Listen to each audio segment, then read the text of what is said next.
राहु पर भी चंद्रमा अपना प्रभाव छोड़ सकता है। ये तर्क एक बनकर के तैयार हुआ कि वो कौन सा योग है जिस योग में चंद्रमा और राहु को अपना प्रभाव दिखा देता है, राहु पर अपना प्रभाव छोड़ देता है। राजा जनक है भक्त, और देखिए राजा जनक ने अगर धनुष तोड़वा करके कोई अपराध भी किया तो भगवान कभी भी अपने भक्तों के अपराधों की ओर ध्यान नहीं देते, क्षमा कर देते। अगर कोई अपराध भी कर दिया है, और देखिए जो लोग भगवान की भक्ति करते हैं तो भक्ति का ये प्रभाव है कि अगर भगवान के भक्त कोई अपराध भी करते हैं तो भगवान कभी भी अपने भक्तों को दंड नहीं देते, ध्यान नहीं देते, उनके प्रेम में आकर के उस पाप को भी समाप्त कर देते हैं। तो राजा जनक है भक्त, इन समकाउ न शिव अवराधे, जैसी आराधना राजा जनक ने की है भगवान शंकर की, ये श्रेष्ठ आराधना। राजा जनक श्रेष्ठ भक्तों में है। तो अगर राजा जनक ने धनुष को तोड़वा करके अपराध भी किया है तो मेरा विश्वास कहता है कि भगवान शंकर कभी राजा जनक के विरोध में नहीं खड़े होंगे। परशुराम जी खड़े और एक भक्त के विरोध में खड़े। अब देखते हैं ये कहां तक टिकेंगे। चलते हैं महात्मा जी के पास। स्वामी जी प्रणाम। प्रसन्न रहो बेटा। और सब कुशल मंगल। भगवान शंकर का धनुष तोड़ दिया गया तो कुशलता चली गई, कुशलता चली गई। देख रहा हूँ बड़ा क्रोध है। हाँ। और क्रोध के मूल में धनुष का टूट जाना है। बिल्कुल राजकुमार। अगर क्रोध के मूल में धनुष का टूट जाना है तो महाराज बहुधन ही तोड़ी लड़काई। अच्छा देखो ऐसी समाज के अंतर्गत ऐसा क्रोध उचित नहीं है। अच्छा देखो तो मारे क्रोध के जांघें तक लाल पड़ गई। ये जांघें तुमको लाल आई दिख रही हैं? हमारे बेस को कहता है जांघें लाल पड़ गई हैं। दिख रही है ना, इसलिए तुम बाबाओं के बेस को क्या जानो, राजकुमार हो, राजमहल में रहने वाले। ये धारियां दिख रही है ना लाल, इसलिए हमने सोचा शायद ना पैरों में भी क्रोध का प्रभाव हो गया। ये भी तिलक है, व्यापियों को शरीर। हाँ। तो मैंने बालकाल में बहुत धनुइयां तोड़ी, आपने ऐसा क्रोध नहीं किया, आज किया जा रहा है। क्या कारण है? क्या धनुष पर ममत्व है, ममता है? और अगर ममता है तो ममता का हेतु क्या है? सूक्ष्म समय में अपनी वार्ता को प्रस्तुत करें। हम पहले एक समझ गए थे बेटा तुम कितने भले आदमी हो, हाँ, इसलिए हम समझ गए थे ये ठीक ठीक नहीं दिख रहा। और हमारे ही वचनों पर इसने टिप्पणी किया। इन्होंने कहा महाराज हंसना ये विरोधाभास का प्रतीक थोड़ी है। कोई व्यक्ति क्रोध में हो और उसको देखकर आप हंस दो तो विरोध नहीं बढ़ेगा, शत्रुता नहीं बढ़ेगी, दुश्मनी नहीं होगी, बिल्कुल होगी। क्यों? क्योंकि नियम है, रोग की जड़ खांसी और लड़ाई की जड़ हांसी। व्यक्ति अगर क्रोध में है तो उसको देखकर अगर आप मुस्कुराएंगे तो कहीं न कहीं उसके हृदय में वो बात लग जाएगी। और यहां ऐसा ही हुआ। और सिद्धांत कहता है, नारद जी महाराज को देखकर भगवान शंकर के दो गण मुस्काए थे, नाम था श्रृंगी और भंगी। नारद जी को देख करके, उनके स्वरूप को देख करके वो रुद्रगण मुस्काए, तब हरिगण बोले मुस्काई और निज मुख मुकुर बिलो कहूं जाई। हंसे, और जब हंसे तब फंसे। जब हंसे भगवान नारद जी को देख करके, तो नारद जी ने जब अपना रूप देखा, हृदय में क्रोध आया और श्राप दे दिया, तुम निशाचर हो जाओ। वहां हंसे थे तो निशाचर होना पड़ा। और यहां राजकुमार लक्ष्मण हंस रहा है, सुनी मुनि बचन लखन। और आप हैं श्री सुरेश राजपूत जी, आपकी ओर से 51 पुष्प मुद्राएं सुंदर संवाद में। और श्री संतोष कुमार दीक्षा जी, आपकी ओर से 101 पुष्प मुद्राएं सुंदर संवाद में। दोनों विद्वानों के चरणों में एक विशेष सूचना है। चिकासी हॉस्टल में एक बच्चा पढ़ता है जो करही ग्राम का है, जिसका नाम अनुज है। अगर अनुज यहां पर हो, अनुज चिकासी हॉस्टल से अगर यहाँ आए हो तो कृपया आपकी जहाँ दीदी हैं आप उनके घर में पहुंच जाए या यहाँ तक सूचना भिजवा दें कि हाँ आप यहाँ हैं, क्योंकि आपके अभिभावक परेशान हैं और विद्यालय परिवार परेशान है। भाई अनुज ग्राम करही से हैं जो चिकासी हॉस्टल में पढ़ते हैं, वो शायद यहाँ आए हो तो कृपया या तो अपनी दीदी के यहाँ पहुंच जाएं या फिर मंच के पास में सूचना दे दें अगर यहाँ आए हो। साधुवाद। क्योंकि व्यक्ति के वाणी को सुनकर के उसके कुल का पता लग जाता है, व्यक्ति के शरीर को देखकर उसके भोजन का पता लग जाता है। यदा यदा मुंचति वाक्य जालम तदा तदा जात कुल प्रमाणम, शास्त्र का प्रमाण है बेटा। तुमने कहा, आपने घोषणा कर दिया, सो भी लगाओ बिहाई समाजा न तुम्हारे जई है सब राजा। जब यहां कर्म एक व्यक्ति ने किया है तो फल भी एक व्यक्ति को मिलना चाहिए, क्योंकि नियम है कर्म प्रधान विश्व रचि राखा, और जो जस करे सो तस फल चाखा। ठीक है, कर्म एक ने किया, धनुष को तोड़ने के लिए सब नहीं आए थे, क्योंकि यहां दो प्रकृति के राजा है, साधु राजा है, दुष्ट राजा है। कुछ ने तोड़ने का प्रयास किया और कुछ ने तोड़ने का प्रयास नहीं किया। जिनके कछु विचार मन माही तो चाप समीप महीप ना, उन्होंने न धनुष को उठाया न धनुष के पास गए और न धनुष को तोड़ने का प्रयास किया, तो वो तो निर्दोष रहे, उन्होंने कोई अपराध। तो राजा जनक ने अपनी घोषणा में उनको सम्मिलित क्यों किया? क्योंकि राजा जनक ने कहा था सब नृप भय जोग उपहासी, और जैसे बिन विराग सन्यासी। तो सब में तो सब आ गए ना, चाहे अच्छा राजा हो, चाहे बुरा राजा हो, चाहे भला राजा हो, चाहे दुष्ट राजा हो। जब सब में सब आ गए तो परशुराम ने अगर कह दिया न तुम्हारे जई है सब राजा, तो कोई गलत नहीं कहा। और देखिए, इन्होंने कहा महाराज जो यहां के राजाओं के हाथ का बल है वो चंद्रमा के समान है और धनुष राहु के समान है। तो नियम यह है कि राहु चंद्रमा को ग्रास बनाता है। एक समय ऐसा आता है कि राहु चंद्रमा को अपना ग्रास बनाता है, भोजन बनाता है, ग्रहण लगाता है। लेकिन इस राहु ने फिर वहां पर ग्रहण क्यों नहीं लगाया? बेटा, गुरुदेव की कृपा हो जाए ना तो बड़े बड़े संकटों से व्यक्ति उबर जाता है। हमारे लोग कहते भी हैं गुरु मेहरबान तो चेला पहलवान। कहा जाता है कि नहीं कहा जाता? अगर गुरुदेव की कृपा हो गई बेटा तो बड़े से बड़ा योग भी नष्ट हो जाता है, क्योंकि नियम है किम कुर्वन्ति ग्रहा सर्वे यश केंद्रे बृहस्पति। अगर गुरु की कृपा हुई तो बड़े से बड़े संकट से व्यक्ति निकल जाता है, तो कहीं ना कहीं यहां गुरु की कृपा रही होगी, इसलिए उसके जीवन में ऐसा संकट नहीं आया। तुमने कहा महाराज सिद्धांत है, हमने बचपन में बहुत सी धनु यहां तोड़ी, बहु धनु ही तोड़ी लविकाई, लेकिन कबहू ना असविस्कीन गुसाई। बचपन में बहुत धनु यहां तोड़ी। बेटा, तुमने बचपन में बहुत धनु यहां तोड़ी होंगी, लेकिन संसार में बहुत का नहीं एक का महत्व है। शैले शैले न माणिक्यम मौक्तिकम न गजे गजे, साधुओं न सर्वत्र चंद्रम न बने बने। पहाड़ बहुत हैं, लेकिन हर पहाड़ में मारिक रत्न नहीं मिलता। गाय बहुत हैं, लेकिन हर गाय के मस्तक पे गोरोचन नहीं मिलता। जंगल तो बहुत है, वन तो बहुत है, लेकिन हर वन में चंदन नहीं मिलता।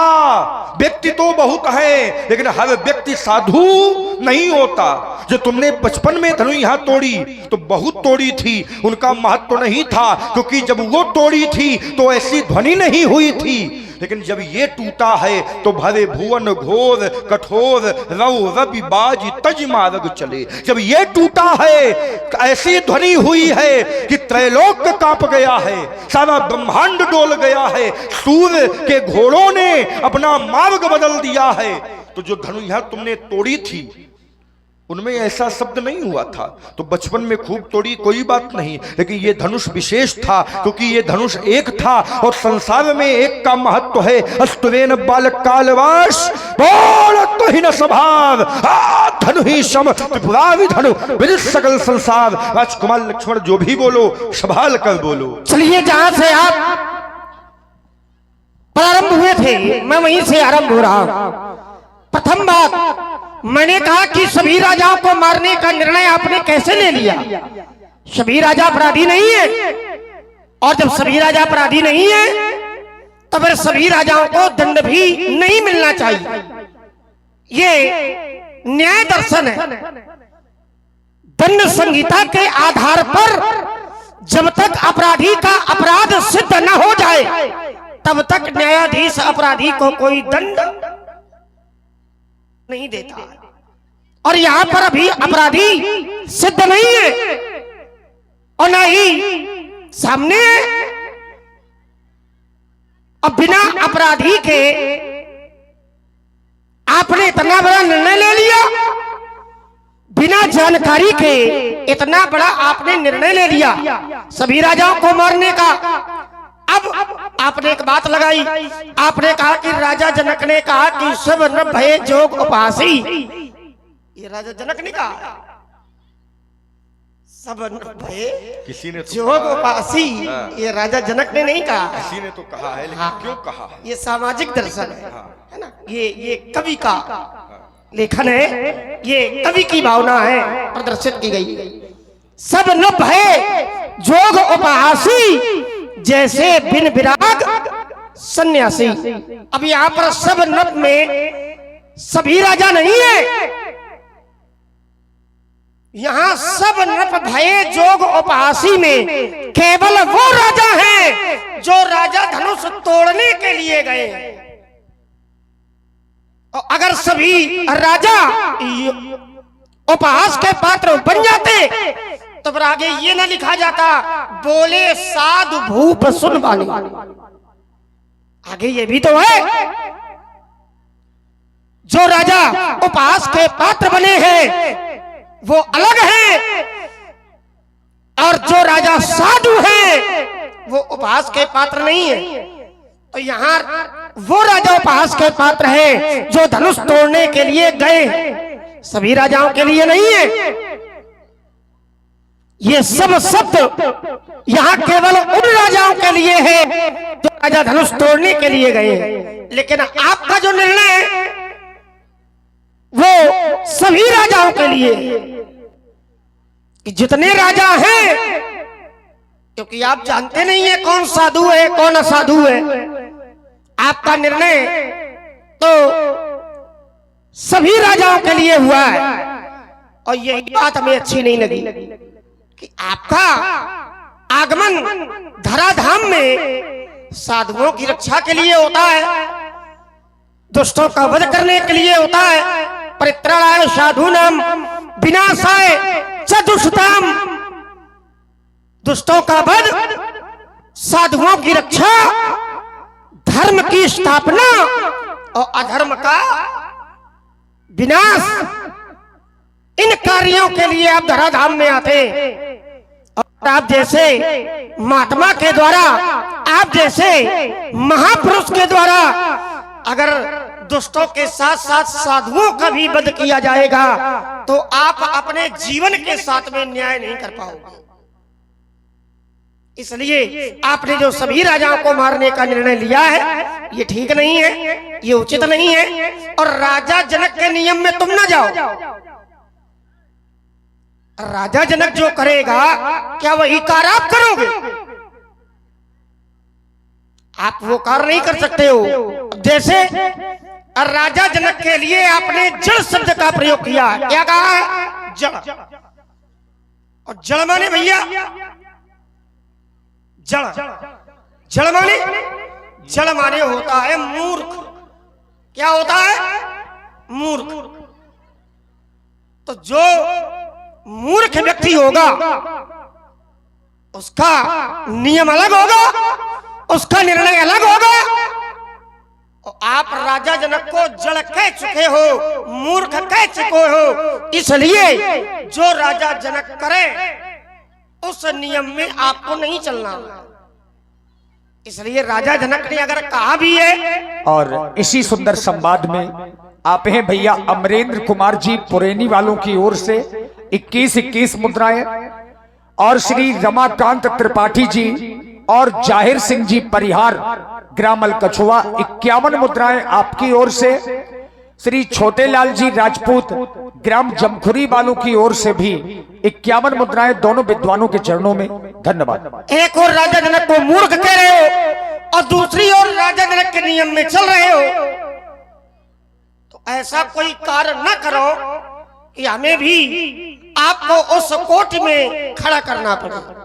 इसलिए राजा जनक के नियम को हटाओ, राजा जनक के नियम को न अपनाओ, आप अपना नियम देखो, राजा जनक अपना नियम देखे। इसलिए आपकी जो घोषणा है सभी राजाओं को मारने की, ये उचित नहीं है, उपयुक्त नहीं है। आइए दूसरी बात, मैंने कहा था एक योग ऐसा भी है जब वो योग लगता है तो चंद्रमा भी राहु पर अपना प्रभाव छोड़ देता है। भैया ये ज्योतिष है और ज्योतिष का एक नियम है व्यास जी महाराज, ज्योतिष का एक नियम है। क्या नियम है? ज्योतिष का नियम है अगर चंद्रमा पर बृहस्पति की दृष्टि पड़ जाए, ध्यान देना व्यास जी, यद्यपि ग्रहण योग जब लगता है तो ग्रहण योग में राहु ही चंद्रमा को अपना भोजन बनाएगा, या तो केतु बनाएगा या तो राहु बनाएगा सूर्य और चंद्रमा को। ग्रहण योग का ये नियम है और ग्रहण योग लगता भी है, ग्रहण पड़ता भी है, आप लोग जानते हो। लेकिन अगर राहु पर चंद्रमा अपना प्रभाव छोड़ रहा है तो योग बनेगा कौन? तो उस योग को कहते हैं व्यास जी गज केसरी योग। और गज केसरी योग का ये प्रभाव है कि उस समय चंद्रमा पर गुरु की दृष्टि होगी, और जब चंद्रमा पर गुरुदेव भगवान की दृष्टि होगी तो फिर चंद्रमा भी राहु पर अपना प्रभाव छोड़ देगा। और यही यहां पर हुआ है, धनुष तोड़ने वाले को गुरुदेव भगवान ने आदेशित किया, उठाऊ अमुक भंजऊ भव चापा और मेटऊ तात जनक परितापा, तो सुनी गुरु बचन चरण सिर नामा। जिस समय गुरुदेव भगवान ने आदेशित किया तो गुरुदेव भगवान के आदेश का पालन धनुष तोड़ने वाले ने किया।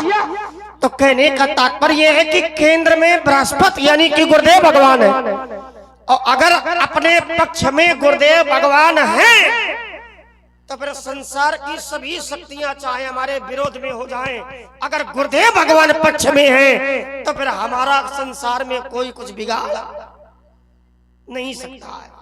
और धनुष तोड़ने वाले के गुरुदेव भगवान धनुष तोड़ने वाले के पक्ष में हैं, इसलिए आप विरोध चाहे जितना करो, लेकिन मेरा विश्वास कहता है कि धनुष तोड़ने वाले का आप कुछ बिगाड़ नहीं सकते। अच्छा, ये दूसरी बात। आइए एक बात केवल और लूंगा मैं। आपने कहा कि रे राजा के लड़के तू संभाल कर नहीं बोल रहा, क्यों नहीं बोल रहा? क्योंकि तू काल के वशीभूत है। तो एक बात आपको बता दूं मैं महाराज, हम काल के वश में नहीं हो सकते, हम तो उसके वश में जिसके बस में काल भी रहता है।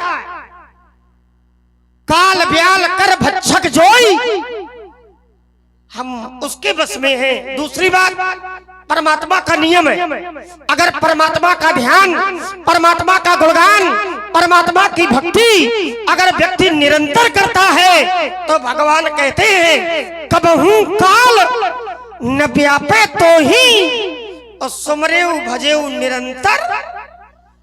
अगर मेरा ध्यान, मेरा गुणगान, मेरी भक्ति, मेरी उपासना अगर तुम निरंतर करोगे तो काल भी तुम्हारा बाल बांका, अगर भगवान की कृपा है। और जब तक भगवान की कृपा है तब तक काल आपका बाल बांका नहीं कर सकता है। शब्दों पर ध्यान देना, जब तक भगवान की कृपा है तब तक काल आपका बाल बांका नहीं कर सकता है। इसलिए महाराज हम काल के वशीभूत नहीं हो सकते हैं, व्याख्यान अधिक न हो, इसलिए अपनी वार्ता को मैं यहीं पर रोक। इन्होंने कहा कि जो राहु है वो चंद्रमा को ग्रहण लगाता है, राहु या केतु। तो राहु और केतु चंद्रमा और सूर्य दोनों को ग्रहण लगाते हैं। चंद्र ग्रहण भी होते हैं और सूर्य ग्रहण भी होते हैं।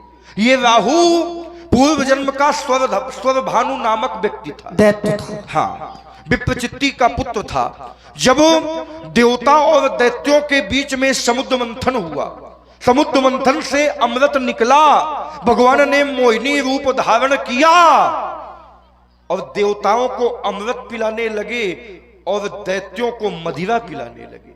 तो वही इसने विचार किया कि ये छलिया विष्णु हमारे साथ छल कर रहा है। उसने उसी क्षण देवलिंग प्रतिक्षण देवताओं का वेश बनाया और सूर्य और चंद्रमा के बीच में जाकर बैठ गया। अब नारायण ने ध्यान न दिया, सोचा ये भी देवता है, इसको भी अमृत पिला दिया। और जब अमृत पिला रहे थे तो चंद्रमा ने बता दिया, प्रभु ये कोई देवता नहीं, ये तो है दैत्य, स्वरभानु नामक दैत्य है। भगवान को क्रोध आया, तत्काल चक्र निकाला और उसका वध कर दिया। अच्छा, बताया किसने था? चंद्रमा ने। अपराध किसने किया था? चंद्रमा ने। तो राहु और केतु चंद्रमा के साथ सूर्य को भी क्यों ग्रहण बनाते? बात यहां ये फंसेगी, क्योंकि नियम है ना, जो जस करे सो तस फल चाखा। जो जैसा कर्म करता है वैसा फल भोगता है। तो बात बताई थी चंद्रमा ने, भगवान से अपराध किया था चंद्रमा ने, तो दंड मिलना चाहिए तो चंद्रमा को। वहां फिर सूर्य का ग्रहण क्यों लगता है? पहली बात। दूसरी बात, इन्होंने कहा महाराज ये लोग, ये कोई सिद्धांत नहीं है, ये जनक ने नहीं कहा सबन भय जोग उपहासी। बेटा, यहां जितने भी व्यक्ति आए थे ये सब धनुष तोड़ने के लिए आए थे। प्रमाण मिलता है दीप दीप के भूपति नाना, और आए सुनी हम जो प्रण ठाना। यहां दीप देश देशांतर के जो राजा आए थे, राजा जनक के प्रण को सुनकर आए थे। और प्रण वही था जिसने धनुष का खंडन कर दिया, जानकी का ब्याह उसके साथ हो जाएगा। सो पुरारी कोदंड कठोरा और राज समाज आज जही तोरा, तो त्रिभुवन जय समेत बय देही और बिना ही विचार बरय हठ ते ही। इन्होंने कहा ये सिद्धांत नहीं है, ये अपवाद हो सकता है, ठीक है। संसार में जो व्यक्ति जैसा कर्म करता है वैसे फल भोगता है, ये इनकी बात है। और हम कहते हैं संसार में कर्म तो एक व्यक्ति करता है, लेकिन कर्म का फल पूरे, अगर परिवार का मुखिया बिगड़ जाए तो पूरा घर बिगड़ जाता है।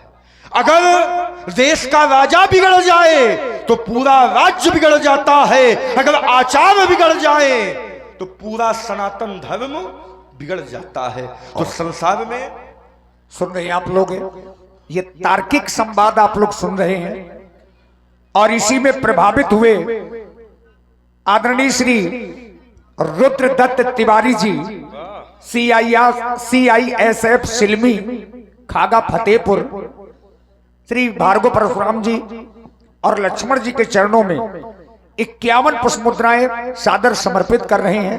लाइव प्रसारण देख रहे हैं बुंदेली मिक्स प्रोग्राम में और विकास व्यास जी यूट्यूब चैनल में, दोनों में लाइव प्रसारण चल रहा है। धन्यवाद। राम कथा के परम रसिक है और जहां भी कथा होती है आपके द्वारा वहां पुरस्कार प्रेषित किया जाता है। विचार कीजिए, ये कह रहे हैं व्यक्ति जैसा कर्म करता है वैसा फल भोगता है। हम कहते हैं नहीं, कर्म तो कोई करता है लेकिन फल किसी और को भोगना। और नियम है, और करे अपराध को और पाओ फल भोग, और अति विचित्र भगवंत गति को जग जाने। ये नियम है कि कर्म तो कोई व्यक्ति करता है लेकिन कर्म का फल किसी और व्यक्ति को भोगना। और ज्यादा दूर जाने की आवश्यकता नहीं है, इनके वंश से उत्तर होगा।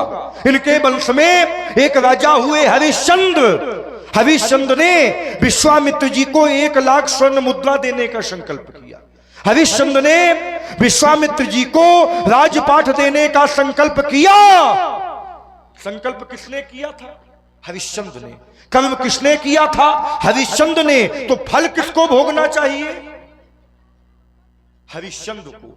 तो क्या कर्म का फल केवल हरिश्चंद्र ने भोगा? ना, कर्म का फल पुत्र रोहिताश को भोगना पड़ा और पत्नी तारावती को भी भोगना तो ये सिद्धांत नहीं लगेगा बेटा जो तुम कह रहे हो, जो जस करे सो तस फल चाखा। थोड़े थोड़े बिंदुओं में चर्चा होगा। बिल्कुल बिल्कुल। आइए, आपने कहा कि अगर कर्म एक व्यक्ति करता है तो फल सबको भोगना पड़ता है। आइए, इसको थोड़ा समझना पड़ेगा। जैसे आपने कहा कि राजा हरिश्चंद्र कर्म किया, राजा हरिश्चंद्र ने, बिल्कुल, और भोगना पड़ा उसकी पत्नी को और पुत्र को। महाराज बेटा यहाँ पर थोड़ा विचार करने की आवश्यकता है। क्या विचार करें? संसार में जब भी किसी कन्या का विवाह वर के साथ में होता है, और नारियां भी ध्यान दें, जब भी किसी कन्या का विवाह, देखिए थोड़ा सा शोर बंद करिए, चूंकि ये तर्क वाला विषय है, इसको सुनना पड़ेगा। सयाने लोग तो बेचारे सुन रहे हैं, आनंद ले रहे हैं, और थोड़ा सा युवाओं को भी देखना चाहिए, बड़े बुजुर्ग सुन रहे हैं, अच्छी बातें निकल के आएंगी। जब हम आप लोग अपने घरों में दही को मथते हैं तो मट्ठा अलग हो जाता है, घी मक्खन ऊपर आ जाता है।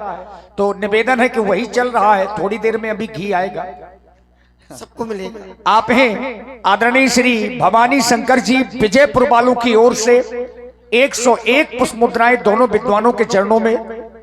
श्री हल्कू राजपूत जी जमखुरी से 21 मुद्राएं, श्री ब्रिज किशोर नेताजी ग्राम अलकछुआ से 21 मुद्राएं, श्री लक्ष्मी दादी राजपूत जी ग्राम करियारी से 501 पुष्प मुद्राएं हमारी कमेटी के लिए।